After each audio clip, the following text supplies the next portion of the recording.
Good afternoon. My name is Marie Phillips. I go by the pronouns of she, her.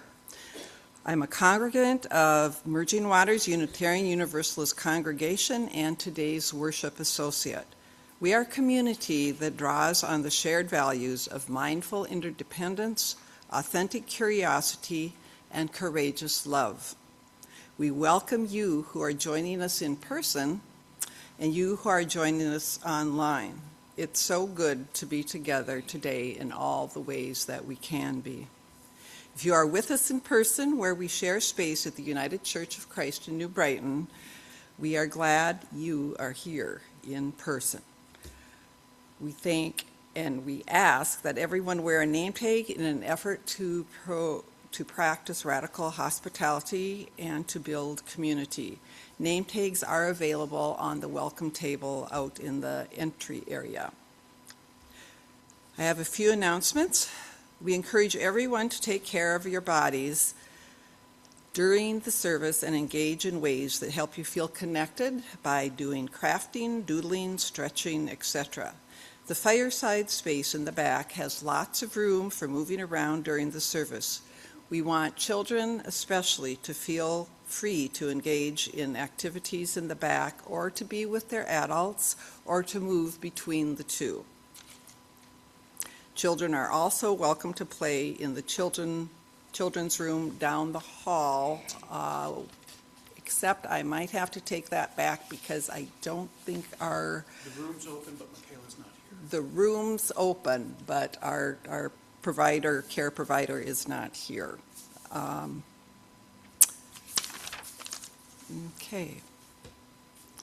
If you have a pastoral care need, please feel free to reach out to Reverend Krista, either by phone, by email, text, or when she's here in person.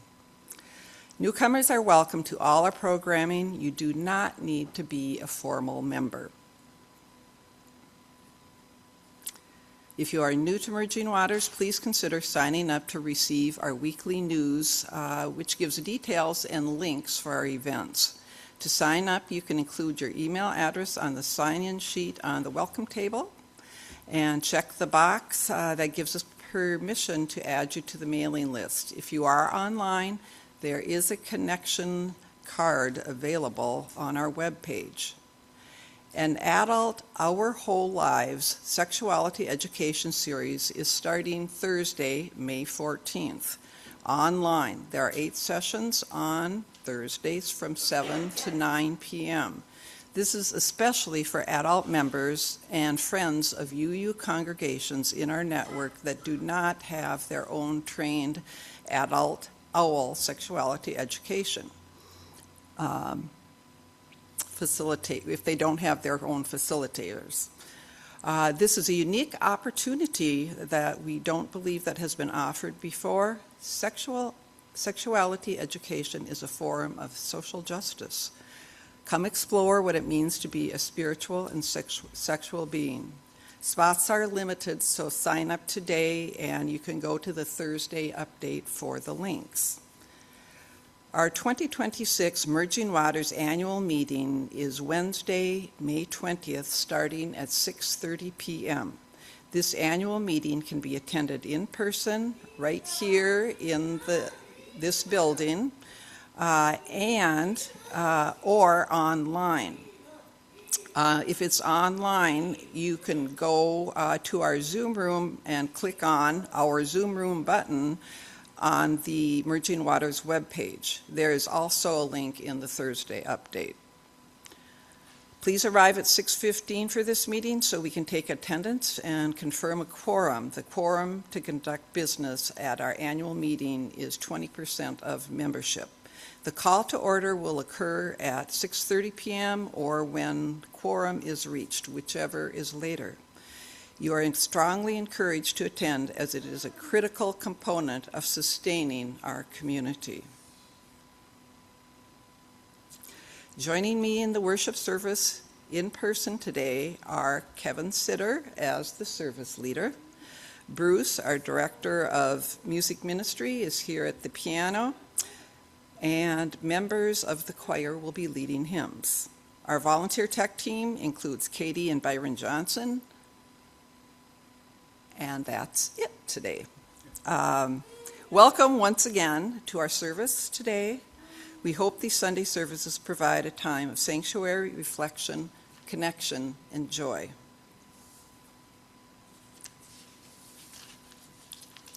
We will light our chalice now in person and encourage those of you online to light one at home.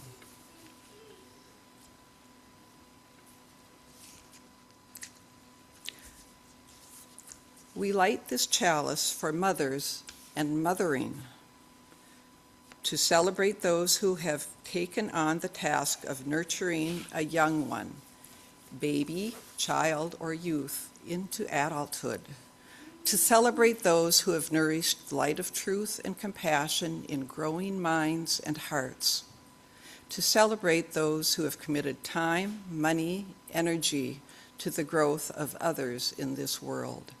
We light this chalice to celebrate and hold dear this flame of love.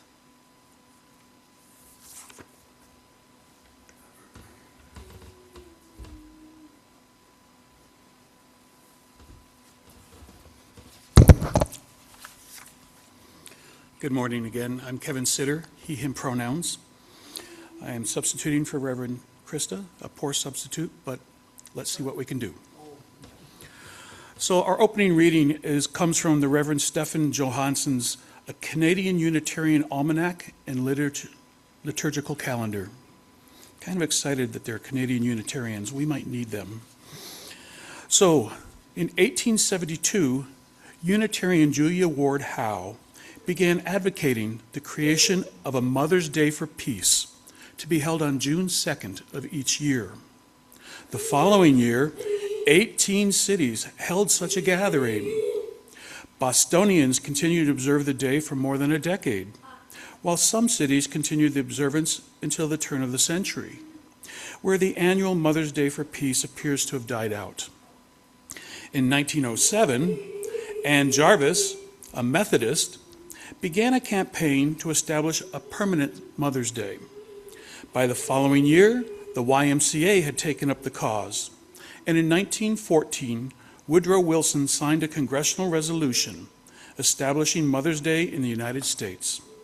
In time, the day came to be marked in many other countries. Jarvis was troubled by the commercialization of the day, saying, "I want it to be a day of sentiment, not profit." Inalterably opposed to the sale of flowers, but not to giving homegrown blossoms, she also lamented the advent of the Mother's Day card, describing it as a poor excuse for the letter that you are too lazy to write. Interestingly enough, Mother's Day is the most heavily attended Sunday in North American churches, outside of Christmas and the Easter season. In the Unitarian Universalist congregations, the day has increasingly taken on a sense of being a day to mark the contributions of all women. Now let's rise in body or spirit for our opening hymn. It's number 1051 in the Teal hymnal, We Are. We have hymnals, and the screen and the lyrics will be shared to Zoom for those joining online. Song leaders are coming to the microphone. People at home, you're muted, but please sing along.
you for leading us.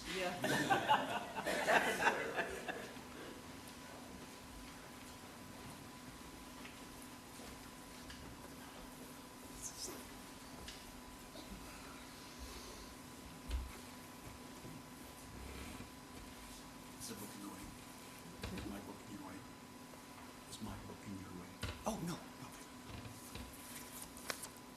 And now we'll have our story.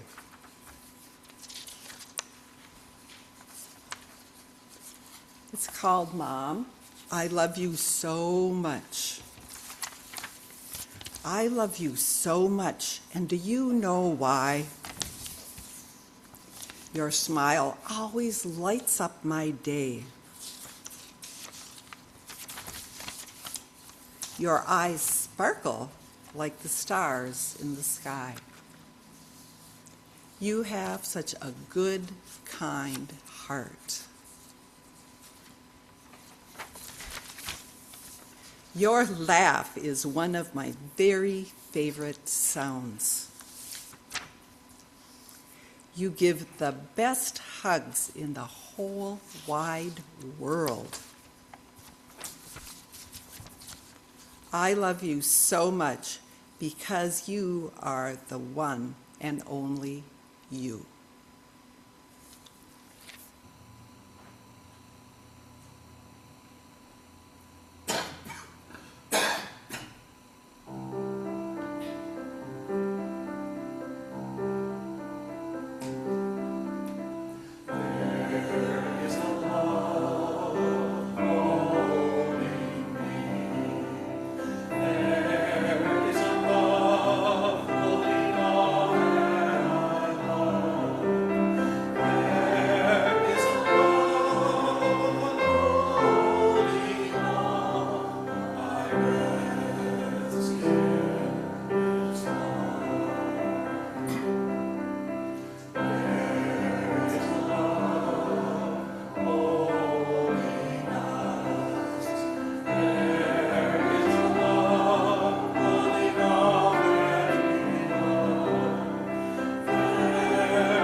Must be frog season.